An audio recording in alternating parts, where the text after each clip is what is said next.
హైదరాబాద్ క్లెస్ రోడ్డులోని rail coach రెస్టారెంట్లో బిర్యానీలో బొద్దింకలు కలకలం రేపాయి. బిర్యానీ తినడానికి తన ఫ్రెండ్స్తో కలిసి విజయ్ అనే వ్యక్తి రెస్టారెంట్కి వెళ్ళాడు. ఆర్డర్ చేసిన బిర్యానీలో బొద్దింక రావడంతో షాక్ అయ్యాడు. దీంతో రెస్టారెంట్ నిర్వాహకులను నిలదీశాడు. ఫుడ్ సేఫ్టీ అధికారులకు ఫిర్యాదు చేయడంతో సోషల్ మీడియాలో ఈ వీడియో వైరల్గా మారింది.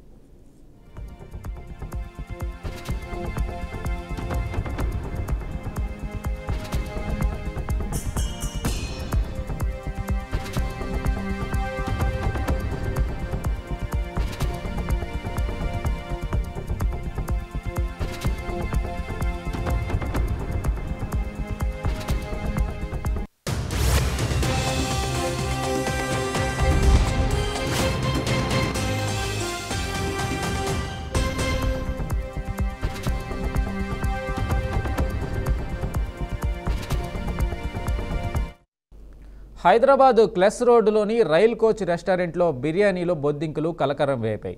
బిర్యానీ తినడానికి తన ఫ్రెండ్స్తో కలిసి విజయ్ అనే వ్యక్తి రెస్టారెంట్కి వెళ్ళాడు. ఆర్డర్ చేసిన బిర్యానీలో బొద్దింక రావడంతో షాక్ అయ్యాడు. దీంతో రెస్టారెంట్ నిర్వాహకులను నిలదీశాడు. ఫుడ్ సేఫ్టీ అధికారులకు ఫిర్యాదు చేయడంతో సోషల్ మీడియాలో ఈ వీడియో వైరల్గా మారింది.